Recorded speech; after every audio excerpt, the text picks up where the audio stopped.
ಸಾಮಾಜಿಕ ಸುಧಾರಣೆ, ಜಾತಿ ವ್ಯವಸ್ಥೆ ಹಾಗೂ ಅಸ್ಪೃಶ್ಯತೆಯ ವಿರುದ್ಧ ಹೋರಾಡಿದ ಮಹಾನ್ ಸಂತ ಮತ್ತು ಸಮಾಜ ಸುಧಾರಕ ಬ್ರಹ್ಮಶ್ರೀ ನಾರಾಯಣ ಗುರುಗಳ ಜಯಂತಿ ಮಹೋತ್ಸವವನ್ನು ಆಗಸ್ಟ್ 28ರಂದು ಮುಳಬಾಗಿಲು ತಾಲೂಕು ಪಂಚಾಯಿತಿ ಸಭಾಂಗಣದಲ್ಲಿ ಆಚರಿಸಲಾಗುತ್ತಿದೆ. ಈ ಹಿನ್ನೆಲೆಯಲ್ಲಿ ತಾಲೂಕು ಪಂಚಾಯಿತಿ ಸಭಾಂಗಣದಲ್ಲಿ ಸಮಾಜದ ಮುಖಂಡರೊಂದಿಗೆ ಶಾಸಕ ಸಮೃದ್ಧಿ ಮಂಜುನಾಥ್ ಅವರು ಪೂರ್ವಭಾವಿ ಸಭೆ ನಡೆಸಿದರು. ಈ ವೇಳೆ ಮಾತನಾಡಿದ ಅವರು, ಒಂದೇ ಜಾತಿ ಒಂದೇ ಧರ್ಮ ಒಬ್ಬನೇ ದೇವರು ಅನ್ನೋ ಮಾನವೀಯ ಸಂದೇಶ ಸಾರಿದ ನಾರಾಯಣ ಗುರುಗಳ ಜಯಂತಿಯನ್ನ ಎಲ್ಲರೂ ಒಗ್ಗಟ್ಟಿನಿಂದ ಆಚರಿಸಬೇಕು. ಎಲ್ಲಾ ಸಮಾಜದ ಬಾಂಧವರು ಹೆಚ್ಚಿನ ಸಂಖ್ಯೆಯಲ್ಲಿ ಭಾಗವಹಿಸಿ ಕಾರ್ಯಕ್ರಮವನ್ನು ಯಶಸ್ವಿಗೊಳಿಸಬೇಕು ಅಂತ ಮನವಿ ಮಾಡಿದರು. ಇದೇ ವೇಳೆ ಸಮಾಜದ ಮುಖಂಡರು ಸಮುದಾಯ ಭವನ ನಿರ್ಮಾಣ ಹಾಗೂ ಬಡವರಿಗೆ ಸರ್ಕಾರದ ವಸತಿ ಯೋಜನೆಯಡಿ ಮನೆಗಳನ್ನು ಒದಗಿಸುವಂತೆ ಮನವಿ ಮಾಡಿದರು. ಇದಕ್ಕೆ ಪ್ರತಿಕ್ರಿಯಿಸಿದ ಶಾಸಕ ಸಮೃದ್ಧಿ ಮಂಜುನಾಥ್, ಮುಳಬಾಗಿಲು ತಾಲೂಕಿಗೆ ಸರ್ಕಾರದಿಂದ 1500 ಮನೆಗಳನ್ನು ಮಂಜೂರು ಮಾಡುವಂತೆ ಬೇಡಿಕೆ ಸಲ್ಲಿಸಿದ್ದು, ಅದರಲ್ಲಿ ಸಮಾಜಕ್ಕೆ ಅಗತ್ಯ ಅನುಕೂಲ ಕಲ್ಪಿಸಲು ಪ್ರಾಮಾಣಿಕ ಪ್ರಯತ್ನ ಮಾಡುವುದಾಗಿ ಭರವಸೆ ನೀಡಿದರು. ಸಭೆಯಲ್ಲಿ ತಾಲೂಕು ದಂಡಾಧಿಕಾರಿ ಗೀತಾ ಹಾಗೂ ಸಮಾಜದ ಮುಖಂಡರು ಉಪಸ್ಥಿತರಿದ್ದರು. ವರದಿ ಸೈಯದ್ ಫಯಾಜ್, ಮುಳಬಾಗಿಲು. ಶ್ರೀ ಭಗವಂತ ನಾರಾಯಣ ಗುರುಜಿಯವರ ದಿನಾಚರಣೆಯನ್ನ ಇದೇ ತಿಂಗಳು 28ನೇ ತಾರೀಕು ನಾಳೆ ನಮ್ಮ ತಾಲೂಕು ಆಫೀಸಲ್ಲಿ ತಾವೆಲ್ಲ ಏನು ಈಗ ತಾನೇ ನಮ್ಮ ದೊಡ್ಡವರು ಹೇಳ್ತಾ ಇದ್ರು 5,000 ಜನ ಇದೀವಿ ಅಂತ. 5,000 ಜನ ಇದೀವಿ ಅಂತ ದಯವಿಟ್ಟು ನಾಳೆ ಎಲ್ಲರೂ ಆ ಒಂದು ಈಡಿಗ ಸಮಾಜದಲ್ಲಿ ಆ ಸಮಾಜಕ್ಕೋಸ್ಕರ ಹುಟ್ಟಿರ್ತಕ್ಕಂಥ ನಾವೆಲ್ಲ ಬಂಧುಗಳು ಏನು ಇಡೀ ಮನುಕುಲಕ್ಕೆ ವಿದ್ಯೆಯನ್ನು ಕೊಡಬೇಕಂತ ಏನು ನಾರಾಯಣ ಗುರುಜಿಯವರ ಒಂದು ಆದ್ಯ ಇಟ್ಟಿದ್ರು. ನಾಳೆಲ್ಲ ಬಂದು ನಮ್ಮ ತಾಲೂಕು ಆಫೀಸಲ್ಲಿ 10:30ಕ್ಕೆ ಪೂಜೆ ಇರ್ತದೆ.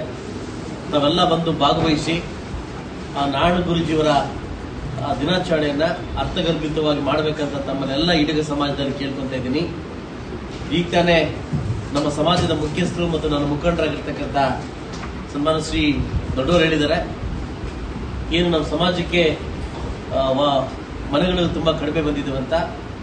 ನಿಮ್ಮ ಸಮಾಜಕ್ಕೆ ಅಂತಲ್ಲ, ಇಡೀ ಕರ್ನಾಟಕ ರಾಜ್ಯದಲ್ಲಿ ಮನೆಗಳೇ ಕೊಟ್ಟಿಲ್ಲ ಸರ್ಕಾರ. ಈಗಾಗಲೇ ನೆಕ್ಸ್ಟ್ ಮಂತ್ ಕೊಡ್ತೀವಿ ಅಂತ ಘೋಷಣೆ ಮಾಡಿದ್ದಾರೆ. ಒಂದು 1,500 2,000 ಮನೆಗಳನ್ನ ಆಲ್ರೆಡಿ ನಾನು ಅಲಾಟ್ಮೆಂಟ್ ಬರ್ಸ್ಕೊಂಡಿದ್ದೀನಿ. ಖಂಡಿತವಾಗ್ಲೂ ಮನೆಗಳು ಬಂದ ಕೂಡಲೇ ತಮ್ಮ ಸಮುದಾಯನ ಕರೆದು ವಿಶೇಷವಾಗಿ ನಿಮಗೆ ಒಂದು 100ರಿಂದ 150 ಮನೆ ಕೊಡೋಕ್ಕೆ ನಾನು ಶತಪ್ರಯತ್ನವನ್ನು ಲೀಸ್ಟ್ ಮಾಡಿ ಕೊಡ್ತೀನಿ. ಇದು ನಾನು ನಿಮಗೆ ಮಾತು ಕೊಡ್ತಾ ಇದ್ದೀನಿ.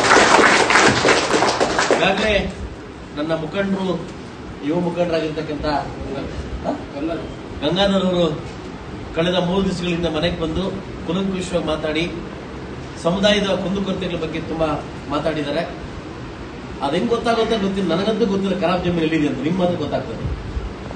ಎಲ್ಲರೂ ಬಂದು ಹೇಳ್ತಾರೆ ಖರಾಬ್ ಜಮೀನು ಎಲ್ಲಿದೆ ಅಂತ ಹೇಳ್ತಾರೆ. ಈ ಮುಳಬಾಗದ ತನಕಲ್ಲಿ ಸೇಲ್ಗಿದೆ ಅಂತ ನಂಗಂತ ಅರ್ಥ ಆಗ್ತಾ ಇಲ್ಲ. ಎಲ್ಲಲ್ಲಿದೆ ನನಗೆ ಗೊತ್ತಿಲ್ಲ, ಬಟ್ ಜನ ಬಂದು ಹೇಳ್ತಾರೆ ಇಂಥ ಕಡೆ ಜಮೀನು ಇದೆ ಅಂತ ಹೇಳ್ತಾರೆ. ಇವತ್ತೇನು ನಮ್ಮ ಸಮುದಾಯಕ್ಕೆ ಸಮುದಾಯ ಭವನ ಕಟ್ಟಲಿಕ್ಕೆ ಜಾಗವನ್ನು ಬೇಕು ಅಂತ ಏನು ಕೇಳಿದಿರಿ, ಮನವಿಯನ್ನು ಸ್ವೀಕಾರ ಮಾಡಿದ್ದೀನಿ. ಆದಷ್ಟು ಬೇಗ ಏನು ನಿಮಗೆ ಆಗತಕ್ಕಂಥ ಸಮುದಾಯ ಭವನಕ್ಕಾಗತಕ್ಕಂಥ ಜಾಗವನ್ನ ಅಲಾಟ್ ಮಾಡಿ. ನಾನು ಈಗಾಗಲೇ ತಹಸೀಲ್ದಾರ್ ಹತ್ರ ಮತ್ತು ಸಾಮಾನ್ಯ DC ಹತ್ರ ಕೂಡ ಮಾತಾಡಿದ್ದೀನಿ. ಸುಮಾರು 13 ಜಾತಿಗಳಿಗೆ, ಉಪಜಾತಿಗಳಿಗೆ, ಈ ದೊಡ್ಡ ದೊಡ್ಡ ಜಾತಿಗೆಲ್ಲ ಇದೆ, 5 ಎಕರೆ 6 ಎಕರೆ ಇದೆ. ಈ ಸಣ್ಣ ಸಣ್ಣ ಜಾತಿ ಎಲ್ಲ ಮರ್ತೋಗ್ಬಿಟ್ಟವ್ರೆ. ಈ ಗಾಡಿ ಸಮುದಾಯ, ಈಡಿಗ ಸಮುದಾಯ, ಈ ಪಡಿಗ ಸಮುದಾಯ, ತಿಗಲ್ಗ ಸಮುದಾಯ, ಈ ಬ್ರಾಹ್ಮಣರ ಸಮುದಾಯ, ಈ ನಮ್ಮ ಪರಚಮ ಸಮುದಾಯ, ಇವ್ರಿಗೆಲ್ಲ ಏನಾಗಿದೆ ಅಂತಂದ್ರೆ ಜನ ನಾವು ಮರ್ತೋಗ್ಬಿಟ್ಟು ಮಟ್ಟಕ್ಕೆ ಹೋಗಿದ್ವಿ. ಎಲ್ಲ ಇದ್ರೆ ಚಿಕ್ಕ ಚಿಕ್ಕ ಹಳ್ಳ ಸೇರಿ ದೊಡ್ಡ ಹಳ್ಳ ಆಗೋದು, ಎಲ್ಲ ಚಿಕ್ಕ ಚಿಕ್ಕ ಸಮುದಾಯ ಇದ್ರೆ ಆಗೋದು. ಬಹುಶಃ ನಾನು ಬಂದಾದ್ಮೇಲೆ ಎಲ್ಲಾ ಸಮುದಾಯವನ್ನು ಗುರುಸಿ ಪ್ರತಿಯೊಂದು ಸಮುದಾಯ ಕೂಡ ಜಾಗ ಕೊಡ್ತಾ ಇದ್ದೀನಿ. ಅದೇ ರೀತಿ ಕೂಡ ನಾನು ನಿಮ್ಗೆ ಮಾತು ಕೊಡ್ತೀನಿ. ಅಂಬಿಗೆ ಚೌಡ ಕೂಡ ಕೊಟ್ಟಿದ್ದೀನಿ, ಅಂಬಿಗೆ ಚೌಡಿ ಅವರಿಗೆ ಕೂಡ ಕೊಟ್ಟಿದ್ದೀನಿ, ಕಡಿಮೆ ಇದ್ರೆ ಕೂಡ ಅವ್ರು ಕೊಟ್ಟಿದ್ದೀನಿ. ಸೊ ಈಗಾಗಲೇ ಮನವಿಯನ್ನು ಸ್ವೀಕಾರ ಮಾಡಿಕೊಂಡು ಆದಷ್ಟು ಬೇಗ ಇದನ್ನ ಫೈಲ್ ಮಾಡಿ ಪುಟಪ್ ಮಾಡಿ ಈ ಜಾಗವನ್ನು ವ್ಯವಸ್ಥೆ ಮಾಡ್ತಕ್ಕಂಥ ಕೆಲಸವನ್ನ ನಾನು ಮಾಡ್ಕೊಡ್ತೀನಿ.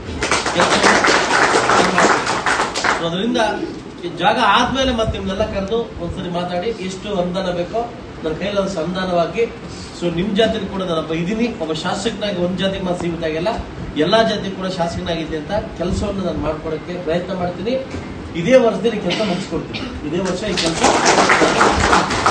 ಅದರಿಂದ ತಾವುಗಳು ನಾಳೆಲ್ಲ ಬಂದು ಶ್ರೀ ನಾರಾಯಣ ಗುರುಜಿಯವರ ಪೂಜೆ ಸಲ್ಲಿಸುವ ಮುಖಾಂತರವಾಗಿ ಆ ಜನ್ಮ ಜಯಂತಿಯನ್ನು ಆಚರಣೆ ಮಾಡಬೇಕಂತ ತಮ್ಮಲ್ಲಿ ಮನವಿಯಾಗಿ ಕೇಳ್ಕೊಂತೇನೆ. Thank you very much.